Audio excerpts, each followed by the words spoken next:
जय गुरुदेव। गुरु और भाई और बहनों, आज कुछ चर्चा करने का मन किया आपके साथ। आप सभी को जय गुरुदेव।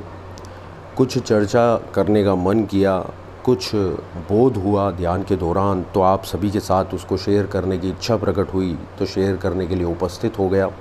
यदि भविष्य में भी इस तरह की कोई इच्छा प्रकट होती है तो आप सभी के समक्ष उपस्थित होने का प्रयास करूँगा। गुरुदेव की जैसी आज्ञा होती है वैसा विदित करने का प्रयास करूँगा। गुरुदेव माइक हैं, गुरुदेव बोलने वाले हैं, हम उनके माइक हैं सर।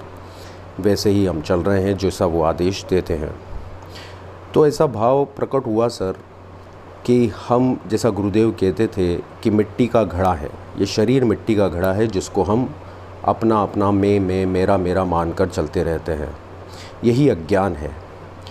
पानी के अंदर मिट्टी का घड़ा रख दो, अंदर भी पानी से भर के रखिए, अंदर भी पानी रहेगा, बाहर भी पानी रहेगा। पानी के अंदर मिट्टी का घड़ा जैसे भर के हम रखते हैं तो उसके अंदर भी पानी है, बाहर भी पानी है। घड़ा है ये शरीर, इसके अंदर जो नीर बह रहा है, जो आत्म तत्व विराजमान है, और इसके बाहर जो नीर बह रहा है, कल्पना कर कर देखिए, वो समान है। गुरुदेव के कहने का मतलब ये है, अंदर जब ये घड़ा घट जाएगा, ये शरीर नष्ट हो जाएगा, जो एक्चुअल में एग्जिस्ट नहीं करता है, बट हमारी एक कल्पना है, हमारा एक भ्रम है कि ये वास्तविक है, ये सत्य है। जो प्रकृति एक दिन नष्ट कर कर हमें ये बताने का प्रयास करती है कि ये वास्तविक नहीं था, ये असत्य था। कई लोग हमारे सामने मृत्यु का ग्रास बनते हैं, ये शरीर मृत्यु का उनका ग्रास बनता है, नष्ट हो जाता है।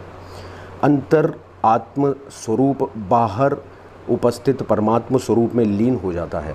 मतलब कि पानी का घड़ा जो भरा हुआ है, यदि वो घट जाता है तो उसके अंदर का पानी और बाहर का पानी एक हो जाता है। सोच कर समझ कर कोशिश कीजिएगा समझने की मेरी बात को, क्या कहना चाह रहा हूँ मैं। ये घड़ा घड़ना ही है, आज नहीं तो कल।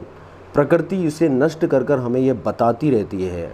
कई लोग, हमारे चिर परिचित आसपास के लोगों का ये शरीर नष्ट होता है, फिर भी हम ये चीज़ नहीं समझ पाते, ये बोध हमारे अंदर विकसित नहीं हो पाता है कि अंदर वाला तत्व और बाहर वाला तत्व समान है।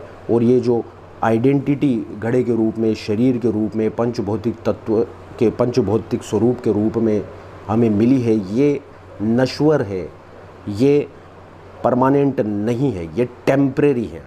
तो जो टेम्परेरी चीज़ होती है वो परमानेंट एग्जिस्टेंस और परमानेंट बोध की तरफ नहीं ले जाती है।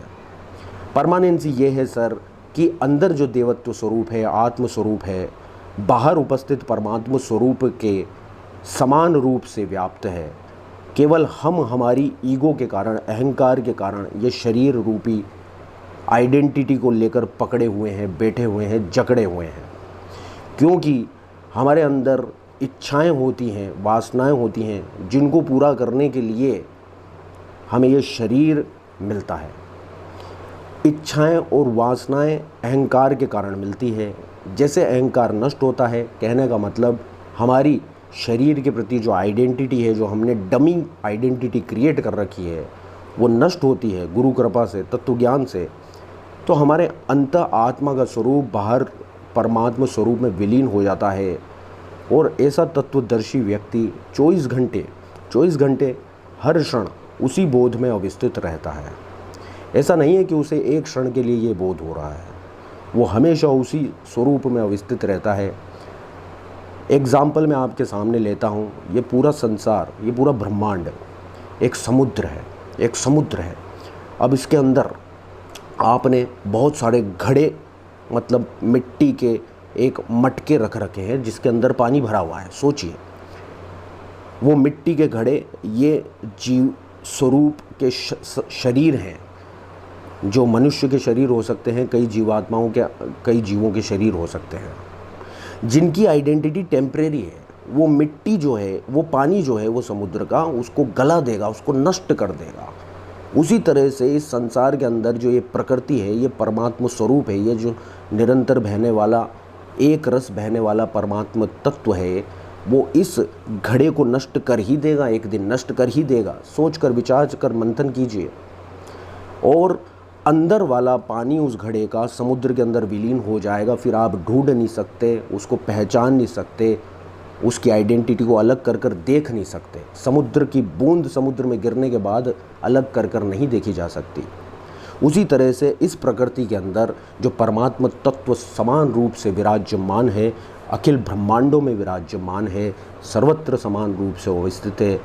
हमने ये जो घड़े बना रखे हैं हमारे ईगो के कारण, हमारी वृत्तियों के कारण, हमारी आसक्तियों के कारण, ये परमात्मा तत्व, ये समान रूप से विराजमान एक स्वरूप उसको नष्ट कर देता है और हमारी अंत आत्मा उस परमात्मा तत्व के साथ विलीन हो जाती है।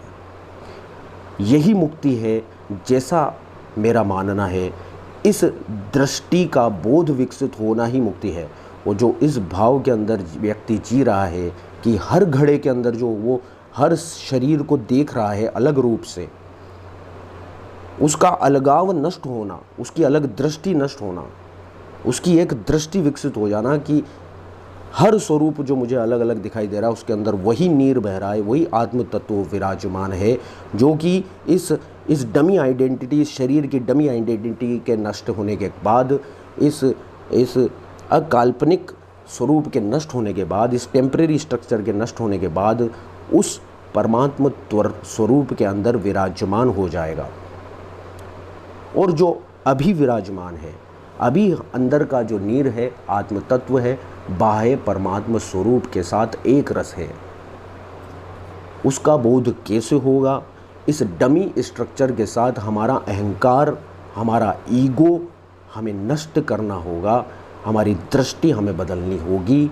उस आत्म तत्व के साथ हमें स्थित होना पड़ेगा, उस बोध के साथ हमें हमेशा स्थिर रहना पड़ेगा कि समुद्र के अंदर जो ये घड़े हम देख रहे हैं, इस ब्रह्मांड के अंदर अलग अलग शरीरधारी हम जो देख रहे हैं, उन्हें हमें हमारी दृष्टि बदलकर ख़त्म करना होगा कि वो मौजूद नहीं है, हमें ऐसा मानना होगा।